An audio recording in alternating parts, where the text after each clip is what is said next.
Hi everyone, welcome back to No Sugar with Everything Krause. Our new layout is kind of throwing me off a little bit because I feel like I'm FaceTiming you for real. So if you're watching on YouTube, you can see it. If you're not, you can head over to YouTube if you want to take a sneak peek. But we changed up a little bit of our layout here for the recording, so we're kind of more side by side with each other. And our faces are like what feels like up close and personal. For sure. It's crazy. It literally does feel like a FaceTime call. I kind of like it. We're testing it out. We're going to see how we like it, how you guys like it. Let us know if you like this better. We just felt like it. Our boxes were so tiny on that no sugar template. And I feel like we're talking to each other like you might as well see us. That's what you're going to watch on YouTube for, is to see us. So just let us know if you like it. But I'm kind of excited. I am too. It's like launch and adjust. We'll see how it goes.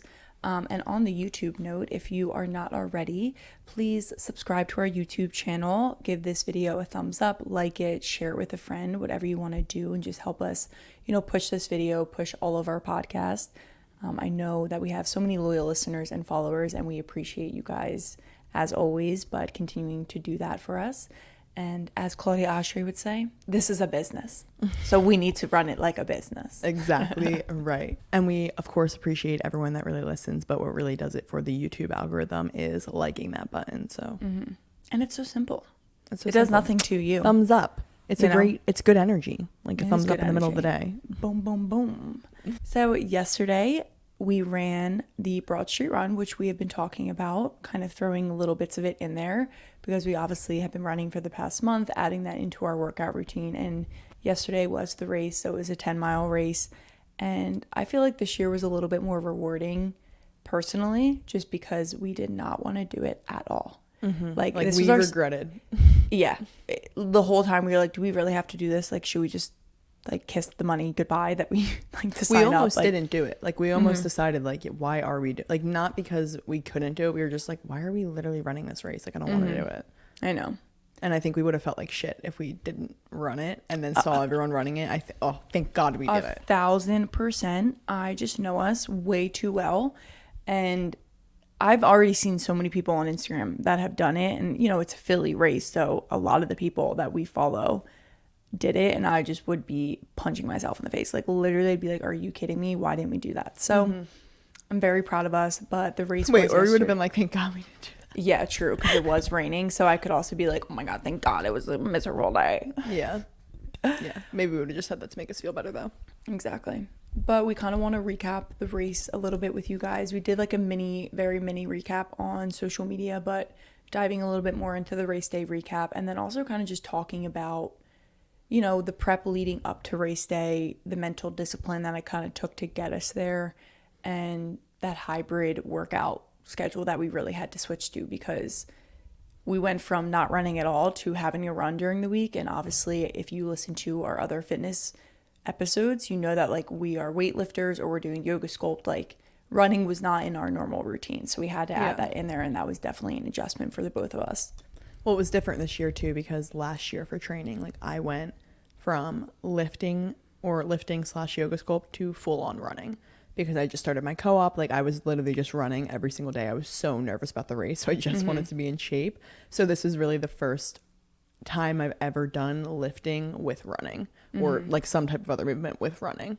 So I have a lot of thoughts on that. I know you do too, Kateri, so I'm excited to get to that debrief as well. Yeah, and I do feel like this hybrid schedule is becoming, at least on the social media algorithms that I'm on, the hybrid schedule is definitely becoming more popular, and I'm in full support of it. So I love that it's becoming more popular, but we can kind of talk about our own personal reasons for liking it or maybe disliking it, so we can share our 2 cents on that for listeners who are maybe going into the summer, it's getting warmer out, maybe want to start running, figuring out how you could add a hybrid schedule into your workout routine. Okay, so starting with just a little bit of a race day recap, so you guys kind of have an idea of what that day looked for us. Yeah. I love how I'm talking it was 10 miles. I know. Now that I've done it, I'm like, okay, it's literally just 10 miles. when people...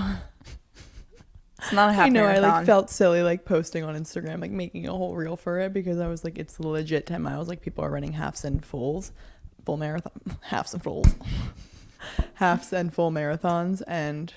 But still 10 miles is still great. Yeah. I just wanted to do that recap because I don't know, we recap you about everything about our lives, so it's important to talk about it. And 10 miles is still a kicker. Like, not just anyone can go run 10 miles. There still needs to be training required, and it's what showed me that we could do a marathon one day.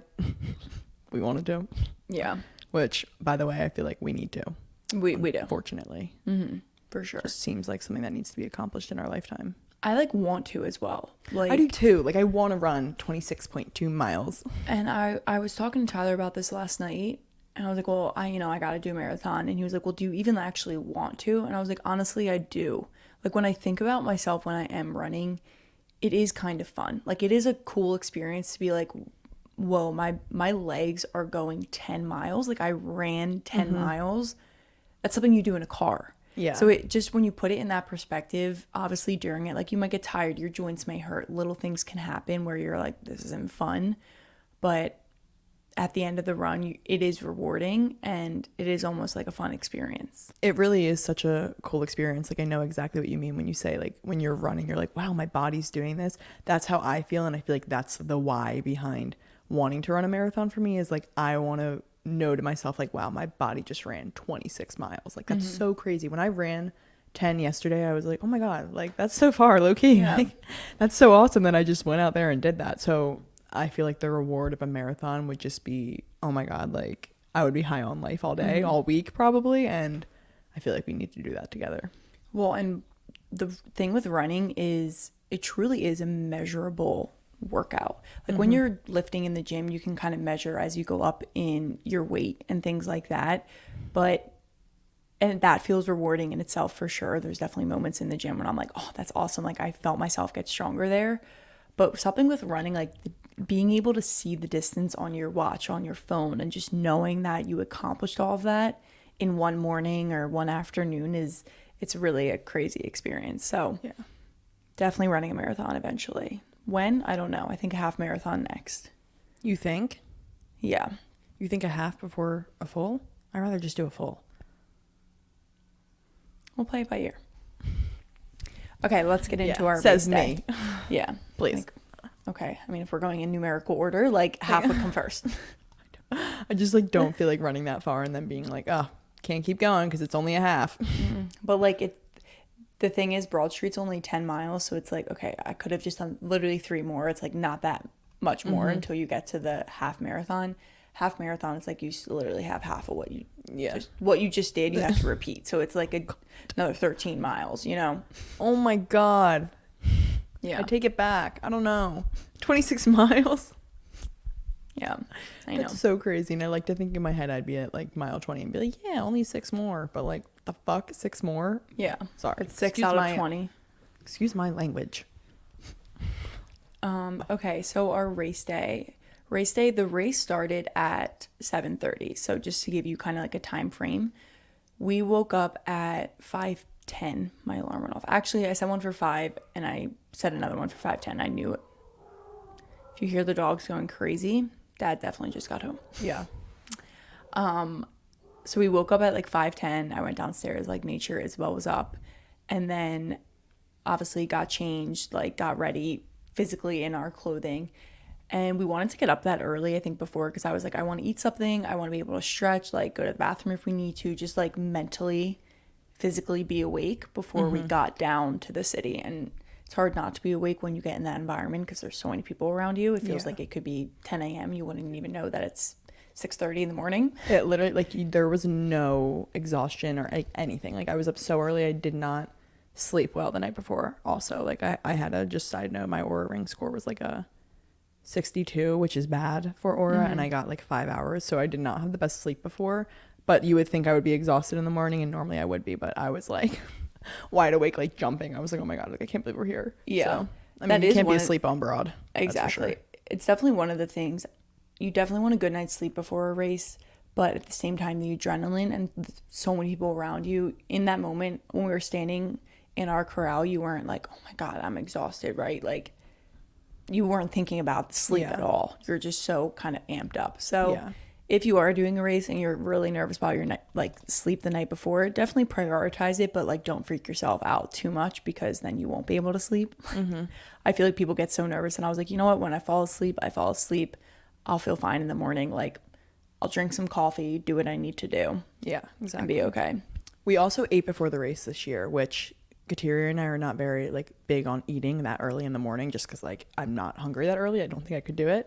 But we wanted to prep and fuel our bodies, right? We didn't do that throughout all of training. So I was a little bit nervous I was gonna get cramps, but I think we fueled ourselves with the right things. We did a fresh loaf of sourdough. Our mom literally baked a fresh loaf of sourdough at like 11 p.m. I heard her in the kitchen the night before. So it was like there when we came down in the morning, and it was delicious. It was one of her best loaves, I think. Literally, we said that, me and mom, Yeah. like we were discussing last night, like that loaf was one of literally her best, I think. Yeah, crazy. So we did that with a little bit of peanut butter on top. So two small pieces each. I wouldn't even say that, 1.5. Yeah, because we like started at the end, and if you know a loaf of sourdough, like they're small, so we kind of had like two. That's and a why we half. need to specify, because Yeah, you think but we had two centerpieces? We didn't.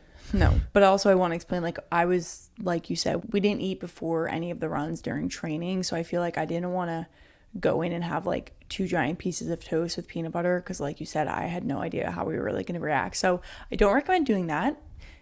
Before you do your actual race, like test out what you're going to do on race day, I think before one of your practice runs, because I knew that we would be fine. I knew that carb and a fat would be like good fuel for us, especially when we got to like mile 5. Like, where's your body pulling energy from? And carbs are a very quick form of energy, so your body's going to pull from that first. So in the beginning of the run, like that was definitely what we needed, and I feel like the peanut butter was just like a good source of fat for us. A lot of energy you can get from that. It was like burping peanut butter. I was gonna say, like, I literally had some burps of peanut butter mid-race, and I was like, all right, that's not what I wanted right now. Yeah, like it kind Just of because made me peanut butter laugh. is so Like, dry too. It's like not the taste you want in your mouth when you're running. You're like, Yeah. okay, I need water then. and so I would like let out, like, sorry to your mind, but like I would let out like a little burp and just kind of like giggle to myself, because I'm like, all I'm tasting is peanut butter. Like, it's a very strong taste. If you like peanut butter, you know. no sourdough taste, like just the peanut butter. Yeah. So But I was really happy that we ate something. I felt like it was a good, just mental fuel too. And when we were standing in the corral, so corrals are kind of where they place you. So they had a number of different corrals based on your estimated time, so that, you know, the first corral could start. They would wait like 5 minutes, second corral. So not 40,000 people beginning to run at the exact same time, because that would be insanity. Even though like when you do start the race, you still kind of feel like a herd of cows all running, but it breaks down the numbers nicely. So when we were in our corral, I was like, oh my God, thank God we did eat, because we've been up for literally 2 hours already. We didn't start running until 7:40. I think So I looked late. up. Yeah. So the first corral started at like 7:30. We started about 10 minutes later, which wasn't too bad. You know, I was happy with that, but I was like, wow, we've been up for literally 2 hours now. for so long. So we definitely were wide awake by the time of race day. I think we got down there around 6:45 too. So like we were there for a bit. But we also wanted to get down there, use the bathrooms down there if we needed. I did have to go pee immediately as we started running, and I was like, great. And then we just went pee, but you know how it is. I held it for all 10 miles. So Yeah, it's like that nervous pee of like that little trickle that's still kind of hold on to. But the thing is, I felt like it was going to be a little trickle. And then I was like, I like kind of like pressed on my bladder and was like, all right, let me see if I should like get this trickle out and just do it in my leggings. And like when I like pushed on my bladder, I was like, that feels like a full stream. Like, Yeah. I cannot start that right now. I'm literally going to piss my pants. So I was like, I'm going to hold this for all 10. before the race started, we both like said to each other, listen, if you have to pee, if you have to go number 2 during the race, like there are some sections that have porta potties along the run trail. So I was like, if we have to go, like just say it, we'll both stop, we'll go pee and keep going. Like it's really not that big of a deal.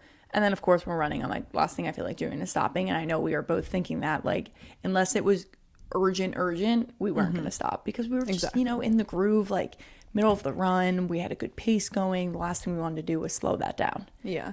Well, and I feel like we told ourselves that in the beginning, because Kateri and I, for some reason, put so much pressure on ourselves and get so nervous before like these events, this race in particular, because we just want to do good. And it's like, dude, it's not that deep. Like if you have to stop and go to the bathroom, if you're tired and have to walk a mile, like that's okay. Like just do it. But like we know at the end of the day, like we are going to run all full 10 miles and we're not going to stop ever. Yeah. But it's just nice kind of having that in the back of our mind as like a safety net and to make us feel a little bit better before we start. It's just funny because once we were running, I was like, no way, we're stopping.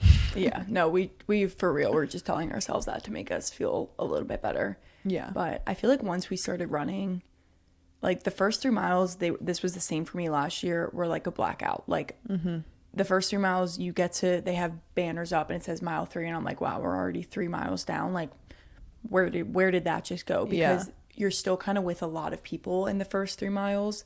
Everyone's still kind of getting their footing, getting their pace. The first mile is just like sprint, like run as fast as you can, basically. It's literally like dart out of the gate.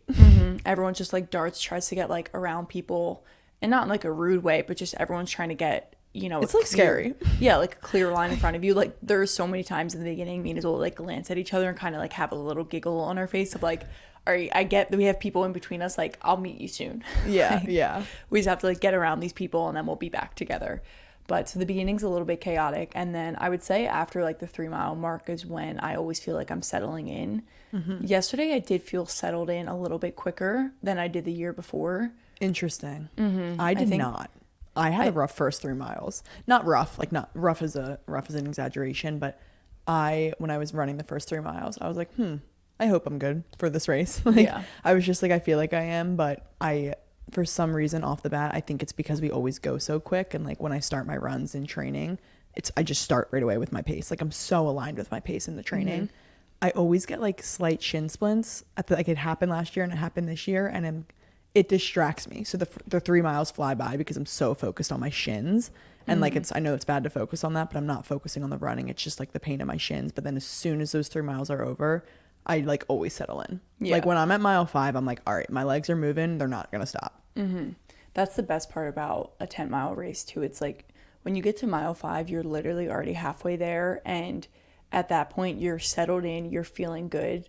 So you kind of get like this reburst of energy for the last 5. Yeah. And I specifically, got a runner's high at mile 6. Yeah, Major. I was like, for sure. OMG. Just the amount of people too, like mile 5, obviously the spectators, there's a lot of people around the halfway point. So like they're cheering, they have signs up like halfway there, a fresh start. I saw one sign that was like, this is a brand new start at mile 5. I'm like, it's so true. Like, here we go, brand new start. And you're warmed up, you're feeling good. The rain kind of subsided at that point. So it was raining on us in the beginning. And then it definitely, I feel like, I didn't even know if it was drizzling. Yeah. At that point, last year a torrential downpoured on us. So this year was like way better in that sense. Like, would not suggest driving in that kind of rain. Like, it was atrocious last year. But yeah, we definitely, it's funny because Kateri and I didn't train together, but we are super aligned with our pace. It's awesome because we were just like, I think maybe we wouldn't be, but when we're running together, we just like naturally are like, all right, like I'm not going to drift off from Kateri. I'm going to move at her pace. Yeah. So we both like kind of settled in and I think felt really, really good. Yeah, no, our paces were really aligned. Like I remember Isabel would, send me after her 8 mile. I would send after my 8 mile, and we were pretty much the exact same. Like if anything, we were off by like a second. Like it was nothing that we both couldn't be able to like make up with each other. So that felt really good. I don't think we were nervous about that at all. And then when we were in the race, I did read something about the Broad Street being the fastest 10-mile race in the country because it's very flat. There's a very little incline throughout the whole race, and it's just like straight. Like you literally make like one turn around City Hall and that's it. So it is a very straight run. So I think it's so possible for people to have their quickest pace during that run. And we had our quickest for sure. But I feel like it looked like we were still running our normal pace, but we were obviously going faster. No, But I knew we were going faster. Yeah. Because when I looked down at my legs and I saw my stride, I was like, the stride is moving much quicker versus like, I always thought I was striding during my training, but I always was like, I wonder, like, I feel there's more power there in my legs. And like when we were running yesterday, I was like, wow, like we're like kicking. We're kicking right now. We did really good. Our pace was great. And honestly, we kept it from the start. Like the pace that we started out with, like, you know how we said like the first 3 miles you're kind of like sprinting, like that was our pace. So like last year it like started out as that sprint pace, and then we like totally moved into like what our pace was. But I feel like this year we kept a steady pace from like mile 1 to the end. So on like the tracking app or the tracking link, they'll do a 3, 5, 7 and your finish pace, which is nice because like our parents were tracking. So at mile 3 we were in 8:34, mile 5 8:39, mile 7 8:40, and then finished at 8:44, and then like the average of that together was 8:40, which I feel like if we had told ourselves we were going to try and run an 8:40, we would have been like, we can't do that. You Yeah. know, like Like, no, we would've we been like, have maybe to for stay 3 around miles, like, but yeah, we were like, we have to stay around 9. But then I feel like when we were doing it, like we felt good enough to keep going. It was a little bit more of a push, but it wasn't so much more of a push where I was like winded, can't keep going at this pace. Like it definitely pushed us out of our comfort zone. It shows you that when you're training, you may fall into that habit of like thinking that you're a 9 pace, but you're really not, because it's like what you just said, Kateri. Like, I wasn't winded. It was a push, but I didn't feel like I was pushing when I was running. I just felt like I was running a little bit faster and it felt good. Like, it was weird. I was like, okay, this feels like this is my pace. Yeah, exactly. So I was very proud of that pace. I was really happy. We beat our time from last year by 4 minutes, which was an awesome feeling. I wasn't putting any expectations on our time to finish. So I was just really proud of us overall for doing it, because we really didn't want to do it one. And being able to run like that and move your body, it's just such a rewarding feeling. Like, I just remember thinking about, like, there's people that can't do this. They can't get up and move their body. And that is so reassuring to me when I'm in the race, and taking a moment to like thank my body, thank God for the ability to do it. Like, I know it sounds cheesy, but that is truly something that helps me when I'm in races or in these long runs and I'm feeling tired and winded. I'm like, this is really cool. Like, this is a really awesome thing that you get to do, and not everyone gets to do it. So yeah, like you get to run 5 more miles right now. Yeah, exactly. Like, taking a moment of gratitude for your body for doing such a like long thing like that is really, really cool, and can kind of give you that burst of energy that you need to keep going. It definitely, I actually reminded myself of that a lot during the race. Like, anytime I felt tired, I like would look down at my legs and be like, look at what they're doing. They're not going to stop. I said I would be like, 1, they're not going to stop. 2, like, not many people, but a lot of people don't have the ability to even move their legs like this. Like, I'm so grateful. I'm running these next 5 miles for them. Yeah, like, and it would just you're like tired. keep me going. You are running, but like for good reason. Side note from the race day recap, but I kind of feel like Kateri and I are done recapping that, and I kind of want to get into training right now. One thing I recognize about running, which is obviously, you just said, of course you're tired, you're running. But what I recognize through training is like how really good your endurance gets, because I was never really tired. Like, when we finished the race, I wasn't out of breath. I wasn't like, oh my God. Like, I feel like that's normally how I associate running with, but it's so crazy when you really are in shape. Like, the only thing that hurts during the race is just like my legs are tired. Like, they're kicking, like they've been moving for a long time, and like they're just kind of like aching now, or my joints are aching. But it was never like my heart was too weak and like I was like like breathing heavy. Yeah, like, and that's also a really cool feeling. Yeah, because you're just like, damn, like I'm in shape. Health, like yeah, exactly. So that was really cool to see over the course of training. Was like, wow, I literally went from huffing and like my first 8 mile, I was out of breath when I finished. I literally was bent over. Like, I sent a picture to Kateri. I was like, oh my God, like I can't do this. The last 8 mile I finished, and the race when I finished, I wasn't out of breath. It was just like normal conversation. Like, oh, I'm so happy we're done. I know, like we turned to each other and we're like, oh my God, we did it, we're done. Like, gave each other a hug, like normal talking conversation. When I finished, my hips and my knees were killing me. I think the adrenaline of the race also kind of has to do with that, because when I finished my longer runs during training, I didn't feel that much in pain. But at the end of this race, I do think like the cold and the rain played a part too. But like, my hips were killing me. And I know that has to do with me stretching, not doing like hip mobility stretches. Like, I definitely, next time we do a race, like I'm going to prioritize my hip health, because I've said it before, like I have bad hips. I just know I do. Like, I don't know. And I was thinking about, if I want to do any longer races, like I need to figure this out so that I can do it without literally feeling like I'm going to fall over any second when the race is done because of my hips and my knees. Yeah. Yeah, seriously. But, we need to prioritize stretching more. Yeah. So leading into training, I think the one thing we could have done better, if we're going to nip something in the butt right away, is stretching. I just think that we both didn't really Listen, I'm going to be honest. I did not stretch once. Like before your run? Well, like other than a few toe touches. Like, guys, like it's funny. Like, I stretched for the gym. I literally did not stretch. So like, I guess there was stretching throughout my training for the gym, of course. And like when you do squats, like I did a lot of like no weight squats at the gym as like a warm up. So like that's good stretching.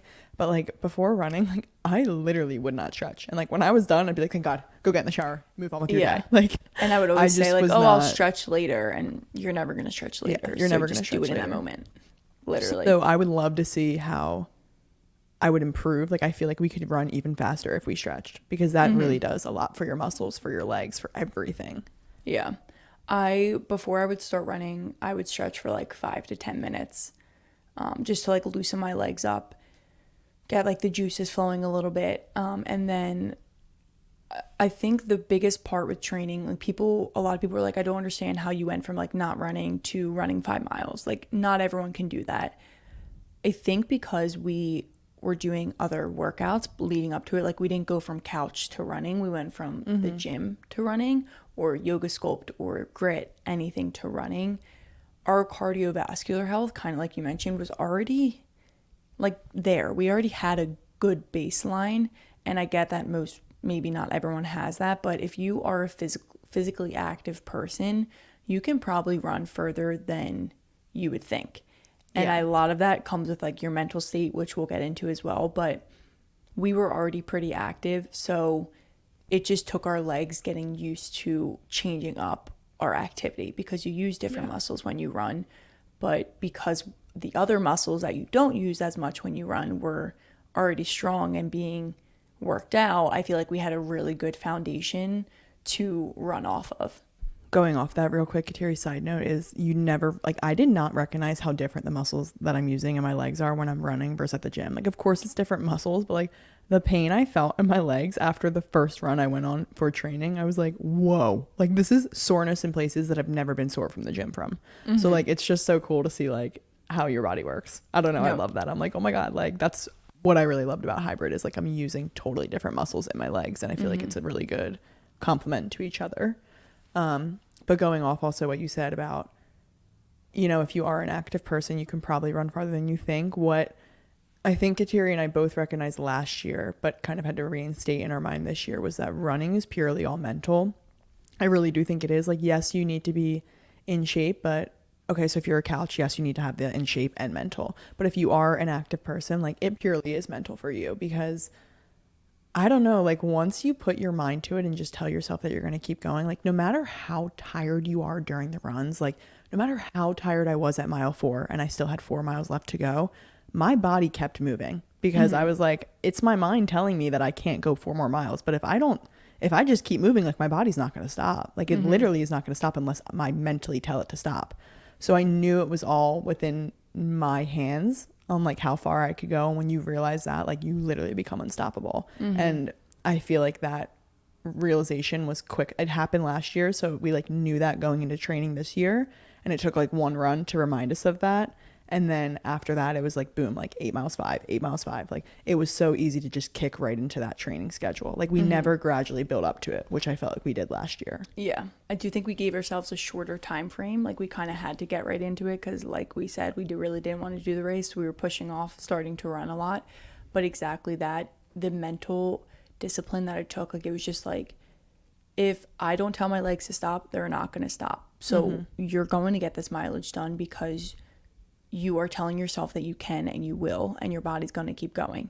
And I think that is the biggest thing, is just reminding yourself that your body will not stop until your mind tells it to. And I say this a lot in my classes that I teach. Your mind is going to want to give up before your body actually has to. You can handle way more than you think that you can. And when you start getting focused on, oh, I'm out of breath, oh, I'm getting tired, oh, my legs are hurting, and you like hyper focus on everything that feels wrong while you're running, your mind is going into like overdrive, and you're almost like giving yourself not like an anxiety attack, but like you're freaking yourself out so much that you feel like you need to stop and your body can't handle it. And if you just kind of recognize, okay, I'm tired, you can recognize the thoughts, give them attention for like a quick second, but be like, but it's okay because I'm going to keep going. Now, of course, if you have like a serious injury happening and it's like really painful, like chill, you don't need to run through that. But there's so much of it that if you just tell yourself that you can get through it and tell yourself that you can, that's always what I say, like tell yourself you can and you will, you'll be able to finish that run out feeling good, and by the end of it you're like, boom, I knew I could do it. And it's just another thing under your belt that gives you the confidence for the next run. It's like, if you want to build confidence, you got to do what you said you were going to do. So every run that you do is building up your mental confidence for the race day, or for just a longer run. Yeah. That's actually, I would say, the most important part of training is your mental confidence. And people, I think, wonder how you gain it, and you just have to do it at first. Like, I just had to push myself to get that first 8-mile run done. And I remember my first 8 miles, I was at 6 miles, and I was like, there's no way I can run 2 more miles right now. Like, that was my mind. And I was like, well, I told myself I'm running 8, like I have to. And then at the end of the run, I like reflected on the run, and I was like, that's so crazy. At mile 6, I thought I couldn't go further, and look, I went 2 more. So like, even when you think you can't, you literally can. And after that run, it gave me the mental confidence for every single run after it, because then I went into every run being like, no matter how tired I am, I know my body's going to get me there. It's done it before. And I feel like that's just really important in running, and yes, in other aspects of fitness, but I feel like that really is the key to running, is knowing that you can go further than what your mind is telling you. And I know we're reiterating that, but it's just like the truth and the realization that you need to have, because once you recognize that, once you become okay with it, you will push yourself to the max. And like, the mental discipline naturally comes. And I feel like with training, the best part is that you have no choice but to be disciplined. You know, like, I had no choice but to run 8 miles. I couldn't stop at 7. I needed to run 8. So like, I had my mind set on that. My body was not going to stop, because I was like, I have to meet that goal. And I'm someone that would beat myself up if I didn't. So like, I knew I was going 8 no matter if I felt like I could or not. Exactly. And even going off of that, another mental thing that when you're training can be hard to work through or kind of accept is, not every run is going to be your best run. Not every run is going to feel like the one before or the one after. And so taking each run like one at a time, and knowing that like anything can happen, and you might not feel your best, but that's okay. You're still growing from that. That run is still adding to your training. And just because you might not have felt your best doesn't mean it didn't help you improve. Exactly. So I feel like that was another thing I told myself before I started running was, whatever happens in this run, I'm okay with. I might feel really tired, or I might feel freaking amazing and get my best time. It doesn't matter, because I'm here and I'm showing up. And as long as I get this run done, like, we're good to go. So reminding yourself of that leading up to your run, allowing yourself to be okay with it either being your best or your worst or an average run. And I feel like we always said that to each other, like after our runs, because I would run on Mondays, the longer day, and Isabel would run on Tuesdays. So I would like text her and be like, wasn't my best, but at the same time, like, I still finished strong, and not every run is going to be my best. And I would always like remind myself of that, kind of remind her going into Tuesday of that same thing. And then I feel like, Isabel, you went into your Tuesday run with that mindset as well, Yeah. being like, I'm showing up, I'm doing it. If it's not my best, okay. Yeah, I feel like that's a really important part about training as well, because you need to take each run individual. Because what I did throughout training, which I shared a lot on EK, this is kind of like a ramble, but I want to go off what you just said and also elaborate. What I did during training was I reflected a lot, and I would share vlogs on EK, like on the stories, kind of giving my post-run reflections. And I did that specifically in the last week of training as well. Because I always would look back on my runs and be like, what can I learn from that? And I recognized that each run was so individual that like, even when I had a bad run, I still went the 8 miles, but it was just a worse run. I was like, okay, so like, I recognize right there that like, that was a bad run, but look, I could still do it. So then for the next run, I was like, it's either going to be a good run, but if it is a bad run, I don't care, because I know I can still get the job done. And I feel like taking each run is very individual, and not going in with the same mindset of like, oh, I had a bad run last time, like it's going to be a bad run this time. Like, that's so important to know that it's not, you can't have that mindset going in. Like, clean slate every run. You don't know what type of run it's going to be. You need to allow that mystery to be there, so you're not killing the run before you even start it. Because if you have a bad run before, and then you go into the next run thinking, this is going to be a bad run, like I was out of shape last time, it's going to be a bad run. You already mentally gave up on yourself. Yeah. So like, go in with the mindset of like, I don't know what it's going to be, but I'm okay with whatever it is, because I could finish if it is bad, and if it's great, then I know I'm going to finish anyway. Exactly. Like, clean slate. I like how you put that. That's a good tip to just to have, even if you're just running and you're not training for anything, just knowing that you're going to get through it. And yeah, taking it 1 mile at a time, one run at a time. And every reflection that you had after all of your runs, led you to race day, and they all helped you on race day as well, because you had these different moments and these different reflections, and they stuck with you, so you were able to use it during the race to power you through no matter how you were feeling, because you were able to almost dissect each of your runs and use all of that learning as like a collective like ball of fire to fuel you in the race. I feel like actually the last week of training, like the week before the race, I had like the Tuesday and Thursday runs. We only ran twice a week, by the way, but the Tuesday and Thursday run that I had were both bad, and I was like, oh my god, like, are you kidding? That's what I'm going into the race with. But I reflected on both of them, and that's why I shared so much on EK, because from the Tuesday run I realized that even when I thought I couldn't go any more further at mile 6, I did, so I knew my body was going to finish no matter what. From the Thursday run, I reflected that, wow, even when you think you don't have more juice in the tank, you do. Because I remember the last mile of that 5-mile run, I was like, oh, really kicking it. And I was like, look how much I had left in the tank at mile 5. Like that. So I took both of those realizations from such 2 bad runs and like took them with me into the race. That made me feel better to go into that. So sometimes your bad runs are like necessary to help you feel better about your good run. Yeah. Well, and it exactly, like having a bad run is almost helpful, especially when training, because you learn a lot about like, well, what made that bad? Okay, maybe like my legs were feeling more tired. All right, let me prioritize stretching. Let me prioritize like another leg day during the gym just to like build up more muscle around my running muscles. So it can really give you insight into areas that you can work on. And that is super important to have, because if you just have amazing runs every time and then you get to like your 10-mile run, or in our situation like race day, if something bad happens, you won't know how to handle it. So use the bad things as a good learning experience, and almost like happy that they happen, because now you know if that happens on the big day, you'll know how to handle it, and you'll know that you can push through it. And that's like the best feeling, is feeling prepared. That's why people train, is so they feel prepared, but you got to mentally feel prepared as well. Yeah, like bad runs are necessary. I'm thankful. I'm most thankful to the bad runs, because they're what got me to the finish line on race day. Exactly. So like you mentioned, we only ran twice a week. I think some people would probably run more if they're kind of looking at it from an outside perspective. That kind of leads us into this hybrid approach of working out. So like I mentioned, very active people are ready. The twice a week kind of is just what fit into our schedule. It's what made us feel really good and not like too burnt out. I feel like if we tried to add another running day in there, it just would have felt overwhelming to us, and we almost would have resisted it more. Yeah. So the twice a day, oh my God, I keep saying twice a day. The twice a week is what worked for us. I think if we were training for a longer race, maybe I would have adjusted that. But in this specific situation, the 2 times a week really was like the perfect amount for us. And my hybrid schedule looked a little different from Isabel's. So Monday is when I did my long run, and then I taught Tuesdays and so Monday was my long run. Monday night I taught yoga sculpt. Tuesday morning yoga sculpt. Wednesday morning yoga sculpt.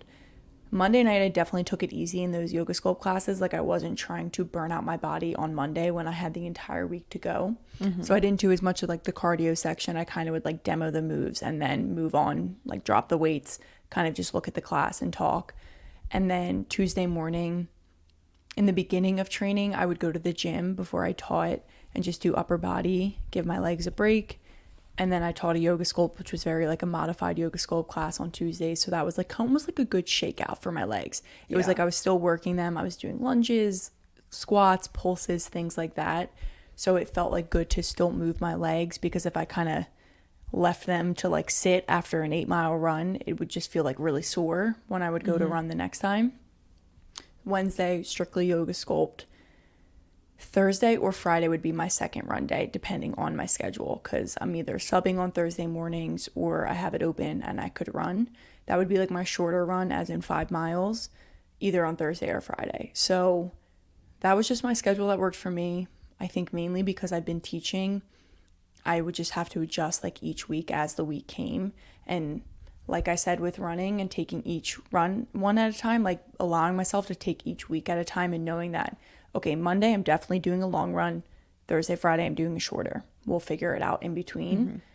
But that style, just breaking up the runs and having different things in between, I really feel like gave me like such strength during the runs. Like, Yeah. I just knew that my body was in shape. I That's knew that my exactly what I was heart going health towards. was like I can do this. Like in Yeah. Sculpt, we do cardio sections. I teach 3 times a week. Like I know I get my cardio in. So it was like I knew that what I was doing in between runs wasn't lazy. And mentally that helped me. Like it's all, Yeah. like you said, mental. So the hybrid really did help me like give my legs a break when I needed to, build strength in other areas, set a good foundation for my legs while not, giving them up the entire week. Like I didn't give my legs a break between Monday and Friday, but still just doing things that was going to optimize them so my next run would be good to go. Going up, I'll share my hybrid schedule, but I just want to add to what you said.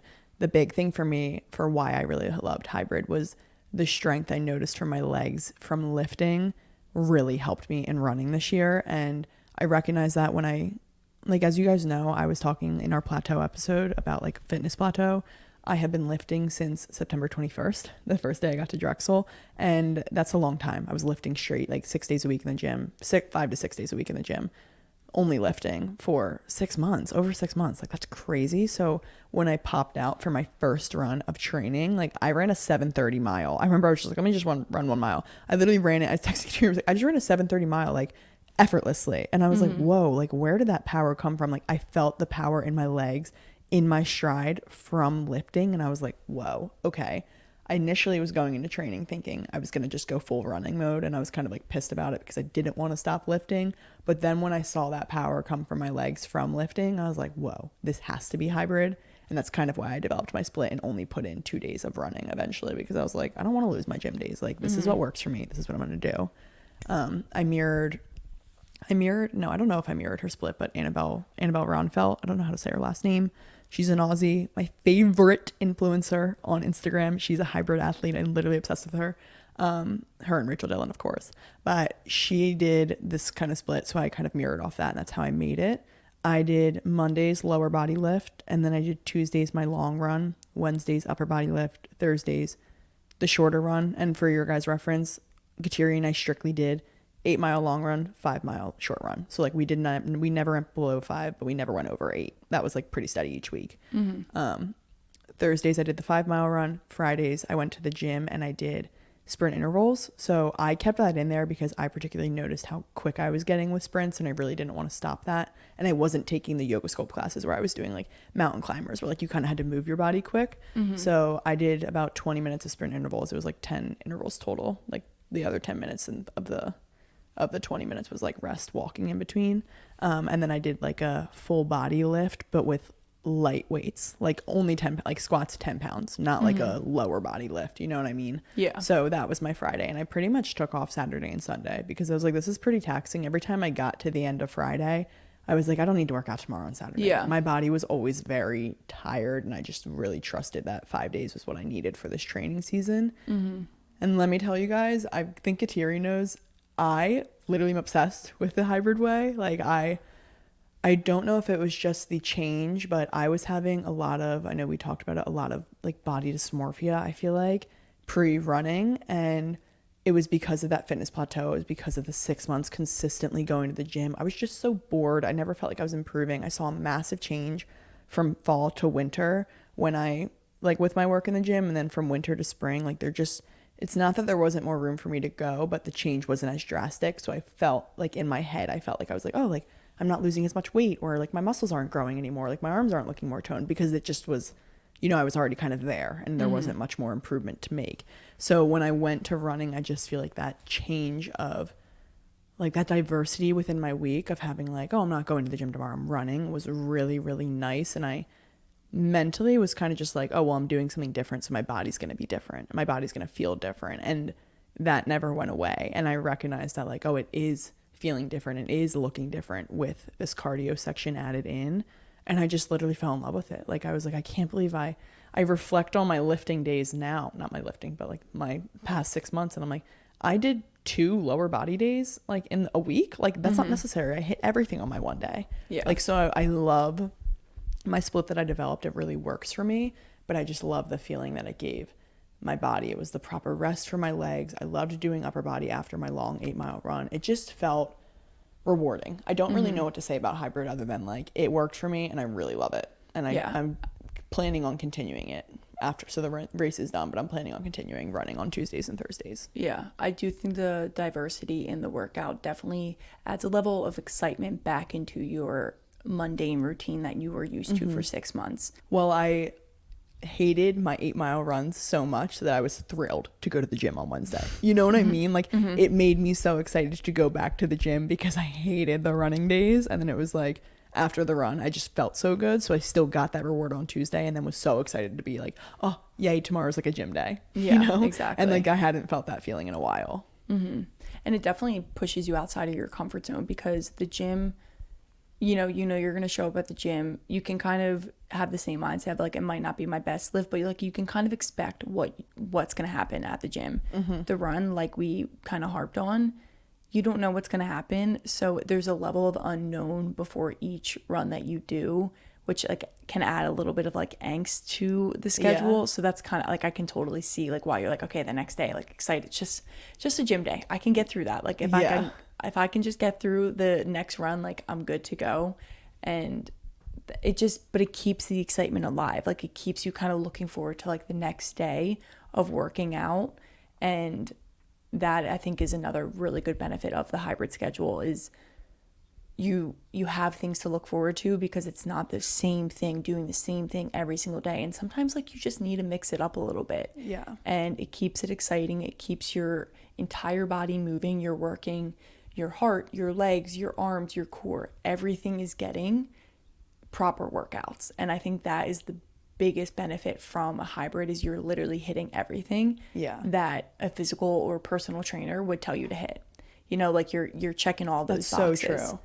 And that's a really big, like for me at least, Kateri, that was a really big confidence booster and like mental confidence booster about myself. I felt like because I knew I was working out every aspect of my body, I felt like a freaking athlete. Like every single day I was like, dude, I just lifted so heavy and ran 8 miles this morning and I'm going to lift again tomorrow. Like I was just like, oh my God, I am crazy. Like I am doing the extreme. Like I'm awesome. Like it was just such a confidence booster where I was like, my body feels like an absolute unit. I feel like I could do anything. Like exactly. I'm unstoppable right now. And it's because I was working so many different parts of my body. It was just crazy. I was like, oh my God, I really am. Like I said in one of our past episodes, like I feel like I'm not like a fitness influencer.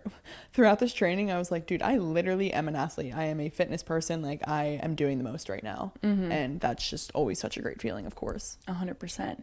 And so if you're listening and you're interested in the hybrid routine, but maybe you don't work out 5-6 days a week, that's totally okay. You can still implement it in a three-day workout week. So like run one day, lift lower, and then lift upper body. Boom, 3 days. And you just have one running day in between. And I think that's just a great way to look at it. Like you can really add it in no matter how many days you're working out. You can do it if you have 4 days. You can add Pilates into the mix. So say you want one gym day, one Pilates, one cardio. It's like you can get all 3 of those in a week. You kind of just like float around a little bit and you add in different elements to your routine. And I feel like you'll see the biggest physical, that's important, but also like mental change. And I think the mental change is really what drives the physical change. It drives the discipline to keep doing it each and every week. And that is like the biggest blessing, I think, coming from it, because we did kind of harp on like a couple episodes ago feeling like we're in a plateau and like don't know where to go from here. Adding that hybrid in was like, oh, well, we just unlocked a different challenge for ourselves. And that's all we needed. We were just missing a little bit of challenge in our life. Like I don't feel on that plateau anymore at all. I definitely feel like we have both kind of overcome it. I mean, I'm not sure how you feel, but I'm like, oh, like this is my plan. I love it. And until when I reach a plateau now in this maybe hybrid plan, like then I'll change it up again. That's what I know. I need something new. Exactly. I do kind of wish, like, this is just a personal side note, I wish there was a way I could get in a couple more gym days. I just think my life, like, I'm like, oh, well, you could go to the gym like at night if you're teaching in the morning. But then it's like in my mind, it's so many hours spent working out and like I have other things to do. Yeah. Like at night, there's other things It's that like happen. literally 3 hours a day just dedicated, 3 to 4, because you have Yeah. to account in like the time of like showering, changing, Showering, like, getting ready, there. like getting there. Exactly. So it's just like so much in my mind, but at the same time, I'm not going to harp on like what I'm not doing. I'm going to harp on what I'm able to do, and just know that like this time period, like I am trying to build up my fitness resume. So I'm going to prioritize teaching over like my own personal gym gains. Yeah. And like I do love what I teach, and I think it's very beneficial. So at the same time, it's like, if this is what I want to teach for the rest of my life, like I might as well do it now. Yeah, exactly. And like, why not? push it, see results, see what happens. And so I can be able to like influence other people and wanting to try it and do it too. So that's just like my own personal note. But your hybrid schedule can look different from ours. It can look similar to ours. You can kind of play around with it. Like maybe you don't like the gym, but you want to add running in with Pilates or with yoga sculpt. There's different exercises, different levels that you can do and still add a hybrid routine to your life. But go ahead. One last thing before we wrap it up. I just want to say I also continued my walks every single day, even when I ran the 8 miles in the morning. I was like, oh, I don't need more steps. And I felt like that was crucial for me because I felt like the walks really stretched out my legs. Like, although I wasn't stretching, they were needed for me to like loosen my legs and keep my legs loose to be able to go from the gym to running. Like, I felt like that was really important throughout my hybrid training. So I just wanted to say that because I feel like most people are like, oh, I got my steps today, I ran 8 miles, I don't need to go on a walk. Like, Yeah. no, that walk saved my legs for the Thursday run. Especially if like you're running in the morning and then you're kind of working all day. Even if you go for like a mile walk at night, almost to just like move your legs again, because when you go from running to like stagnant, I feel like that's when you store a lot of like that lactic acid and like you hold on to it in you your get super legs. sore and Another last little tip I did, and I've been doing this for a while, but I really felt like it helped me running, was every night before bed I would put my legs up on the wall to really like drain that lactic acid and kind of like, I don't know, like mentally it just felt like it was really helping my legs. And running, you put so much pressure on them, so when they're up on the wall it's like the opposite motion. And so that was a really good helpful thing that I liked. So I think if you start running and your legs feel like insane, start putting them up on the wall at night. It's a really simple wellness tip that anyone can do, whether you're running or not. Do it while you're scrolling. That's what I do. I mean, literally I like I'll scrolling, FaceTime, but like I do anyway. So I'm either FaceTiming to either I'm reading or I'm scrolling, but my legs are up on the wall, and I know like when that 10 minutes is done, like they're coming off, and I need to get off my phone. Yeah, so it's a good way to monitor yourself. But anyway, this was an action-packed episode. Action-packed, and I could like keep going. I could keep talking about it. I could keep going forever, but I'm like, all right, we have to wrap it up, guys. Sorry about that. We were like, this is gonna be a quick grab. A quick 15-minute ep. Yeah, never. We have to stop lying to ourselves. We can never be quick because I send 15-minute voice memos to Kateri, just myself. So who do I think that I could? Yeah. I can't imagine, because when people send me like really long memos, it takes me like 3 weeks to get to it. And I like have it on my to-do list, like listen to that memo, but there's just not a time that I can sit down for 15 minutes and listen and also remember what they're saying. So I can't believe I do that to people. I know. You should remember that next time you're taking it. I'm just like a thinker. Thinker, a speaker, a talker, all of the above. So sis, why don't you tell them all of the above, everything that they should do? Guys, please like this video. Please share this video to a friend. Anyone who needs to hear it, anyone who's interested in the hybrid way or wants to run Broad Street next year or is running or lifting, whatever it is, share this video, comment, subscribe to this YouTube channel. We are really trying to grow, and we can do that with your guys' help. We love you and we want you guys to grow, so please help us grow as well. Don't forget to like this video, comment, and subscribe to our YouTube channel. Yes, amen to that, sister. We hope you enjoyed this episode. We hope you're having an amazing week so far and continuing having amazing week. Continue to have. It's Monday, baby. It's please. Monday's feeling good. Monday's feeling good. No sugar Tuesday. No sugar No Tuesday. sugar Tuesday. No sugar Tuesday. No sugar Tuesday. Okay, everyone. Have an amazing rest of your week, and we will see you next time.